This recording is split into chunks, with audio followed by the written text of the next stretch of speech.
Welcome to Mud Grip Mike's YouTube channel. I just make some short videos, hopefully, that don't bore you to death of everyday stuff that I do.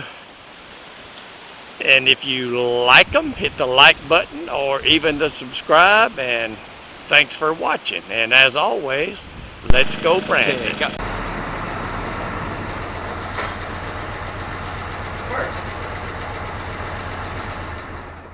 Okay. Trying to get these bolts, U-bolts, I guess what you call them, over the universal joint, and they're tight, so I've got a 1/2-inch wrench and another 1/2-inch wrench to cheat a little bit. Now let's pull. I got that one. Okay, well, I had to put me a little bar across there, and I set it on top of the spring so the shaft wouldn't twist. Or carry it over here to the desk, put a light on where we can see pretty good.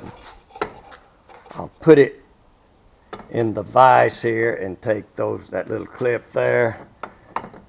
Snap ring pliers. I'll get that other one out. Let's try to get some of the crud off of it. It's got pretty well caked up in there. Dang. Here's a news flash for you. I was looking for some spacers and pushers that I had, and I dug this out.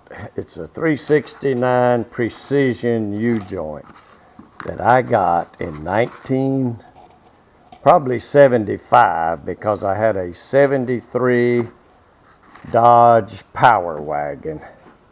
And there's the brand new, never used universal joint, and the clips, the grease zerk, and everything.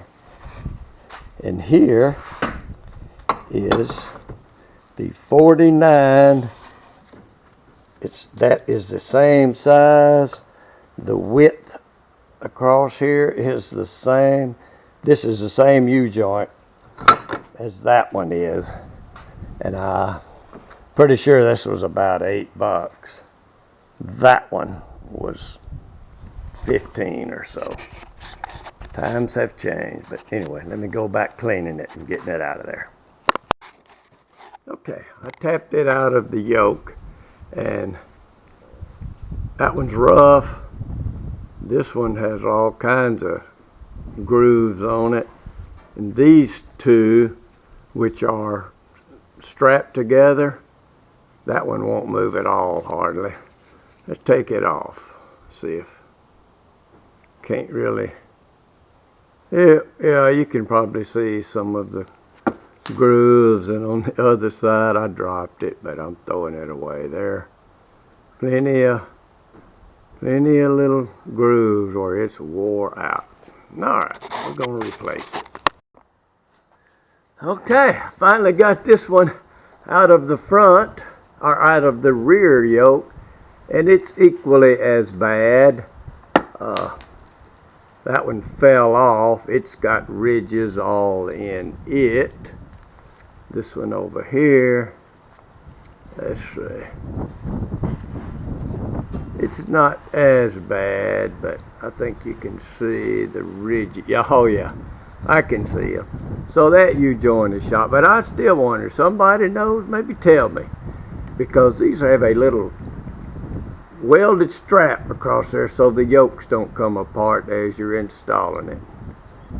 Never seen that. I'm just wondering if that is 1951, some kind of government thing. I don't know. Okay, got that yoke assembled on this, using this vise to squeeze it together. Got the pin in that side, pin in that side. It swivels good, no binding or anything, so that one is ready to go. This one goes back at the transmission. at the rear end, so I'm gonna go ahead and put it in. Okay, I got the U-joints put in, and just for reference, it's important to have this yoke and all the way down to this yoke and have them in the same plane, which they're kind of horizontal on this end and kind of horizontal on that end. That way it takes out a wobble. I learned that years ago on that old Dodge Power Wagon. Even the drive shaft, if you, like, it's in neutral, to make this stuff work right, I would need to line up the yokes coming out of this well, in fact, they are, okay. They are lined up. The front drive shaft is looking at me on the yoke, and there's the rear drive shaft kind of looking at the same angle. So they are lined up, and that way it won't do any wobbling when you take off.